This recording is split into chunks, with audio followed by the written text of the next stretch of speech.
ქუთაისის დამოუკიდებლობის დღისათვის ემზადება დღეს ქვეყნის ისტორიულ დედაქალაქში აღლუმის გენერალური რეპეტიცია გაიმართა.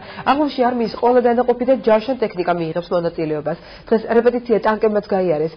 აღლუმამდე ქუთაისში პარლამენტის ახალი შენობა გაიხსნება. პირველ ხსნობას დიპლომატიური კორპუსის წარმომადგენლები და სხვა საპატიო სტუმრები დაესწრებიან.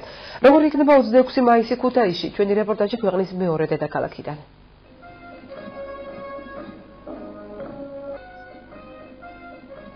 ქუთაისის დამოუკიდებლობის დღისათვის ემზადება. ხვალ აქ ქართული ჯარი პირველად ჩაივლის. დღეს კი სამხედრო აღლუმის გენერალური რეპეტიცია გაიმართა. აღლუმი პარლამენტის ახალი შენობის წინ გაიმართება და მასში არმიის ყველა დანაყოფი მიიღებს მონაწილეობას. 26 მაისს დამოუკიდებლობის დღისადმი მიწველ აღლუმში მონაწილეობას ქვეითებთან ერთად ჯავშან ტექნიკაც მიიღებს. მათ შორის ქართული წარმოების ქვეითთა საბრძოლო მანქანა ლაზიკა, ჯავშან მანქანა დიდგორი, დიდგორის მოდიფიცირებული ვარიანტი და ქართული ზალპური ცეცხლის საარტილერიო დანადგარი. აღლუმისთვის რეპეტიცია ტანკებმაც გაიარეს. 2004 წლის შემდეგ ტანკებს 26 მაისის აღლუმებში მონაწილეობა არ მიუღიათ. სამხედრო აღლუმს, რომელსაც ტრადიციულად ავიაცია დაასრულებს, ქვეყნის მთავარსარდალი, საქართველოს პრეზიდენტი ჩაიბარებს. დღეს არის თავისთავად ძალიან მნიშვნელოვანი დღე, თქვენ ხედავთ სამხედრო აღლუმს, რომელიც არის ნიშანი ქართული უსაფრთხოების სისტემების გაძლიერების, თქვენ არის აღლუმი იმ პროდუქციის, რომელიც საქართველოში დამზადებული და ეს ნიშნავს იმას, რომ მრეწველობა, ასე ვთქვათ, ფართოვდება საქართველოს საკუთარ პროდუქციას აწარმოებს საქართველოს. თავისთავად ძალიან საამაყოა ყველასათვის. აღლუმამდე ქვეყნის მეორე დედაქალაქში საკანონმდებლო ორგანოს ახალი შენობა გაიხსნება. პარლამენტის საზეიმო სხდომაზე დღის მეორე ნახევარში შეიკრიბება. სხდომაზე სტუმრები, მათ შორის ელჩები, საპატრიარქოს წარმომადგენლები არიან მიწვეულები. პარლამენტის უმრავლესობის და უმცირესობის წევრები ქუთაისში ქვეყნის ახალ პარლამენტში ხვალ ამ სხდომათ ახალ დარბაზში 5 საათზე შეიკრიბებიან რეგისტრაციას და პარლამენტართა სიტყვით გამოსვლას ჟურნალისტები აი ამ ტრიბუნიდან დავაკვირდებით. უკვე მოეწყო შენობის შუშის კონსტრუქცია და სხდომათა დარბაზი. კლასიკურ სტილში და ფერებშია გადაწყვეტილი განათება და ინვენტარის დიზაინი. დამონტაჟდა თანამედროვე სტილის კენჭისყრისთვის განკუთვნილი აპარატურა. სპეციალისტები ბოლო დეტალებს ამოწმებენ. ხვალ ქალაქ ქუთაისში გაიმართება საქართველოს პარლამენტის საზეიმო სხდომა და ამ სხდომაზე დეპუტატებს და სტუმრებს, მოწვეულ სტუმრებს სიტყვის მიმართავს საქართველოს პრეზიდენტი. ეს ღონისძიება იგეგმება საღამოს 5 საათისთვის.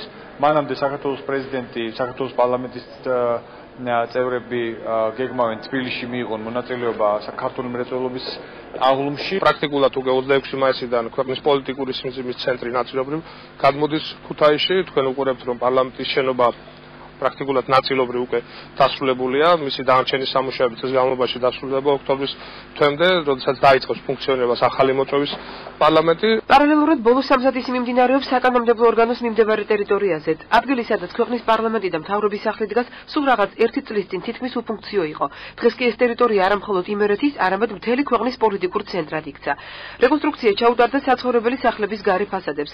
პარლამენტსა და მთავრობის სახლს შორის მოეწყო ხელოვნური ტბა, სკვერები, დამონტაჟდა თანამედროვე დეკორატიული განათებები.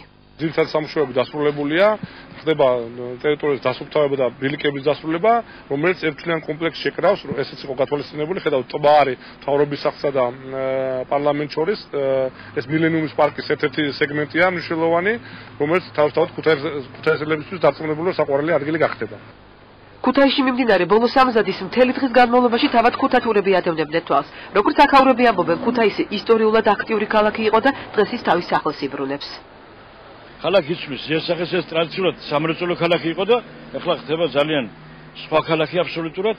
სადაც შემოასვა ბიზნესმენი, შემოვა უცხოელი დაინტერესებული პიროვნება, დაბრუნდება ქუთაისის ის ნაწილი, რომელიც გადახვეწილი ჩვენი ქვეყნის პარლამენტის გარეთ და ეს კი იმედი ხვალინძელი ზრით. თუნდაც ის რომ პარლამენტი გადმოდის სხვადასხვა სტრუქტურა სახელმწიფო, ეს არის ჩემთვის პირადად თუნდაც რაღაც მხრივ იმის გარანტია, რომ ჩემი პროფესიით შემიძლია დავსაქმდე ჩემსავე ქალაქში. 26 მაისს დღის ბოლოს ქუთაისი კლასიკური მუსიკის მსოფლიო დონის ვარსკვლავებს უმასპინძლებს. კონცერტში მონაწილეობას მიიღებენ თბილისის, ქუთაისისა და ბათუმის სიმფონიური ორკესტრები. მსოფლიოში ცნობილი ქართველი პიანისტი ხატია ბუნიათაშვილი, ოპერის მომღერალი ნინო სურგულაძე და ამერიკელი მევიოლინე ქეროლაინ კემპელი, რომელმაც დღეს ქუთაისის მეორე მუსიკალურ სკოლაში მასტერ-კლასი ჩაატარა. I don't know the entire program, but I'm going to play Თლიანად პროგრამა რას მოიცავს არ ვიცი, მაგრამ ვიცი, რომ მე ქეთისთან და სიმფონიურ ორკესტრთან ერთად მენდელსონის მესამე სიმფონიას ვასრულებ. ასევე შევასრულებ რამდენიმე ქართულ მუსიკასაც. სამწუხაროდ არ ვიცი სახელწოდებები, მაგრამ ერთ-ერთი მათგანი ასე ჟღერს. Yeah.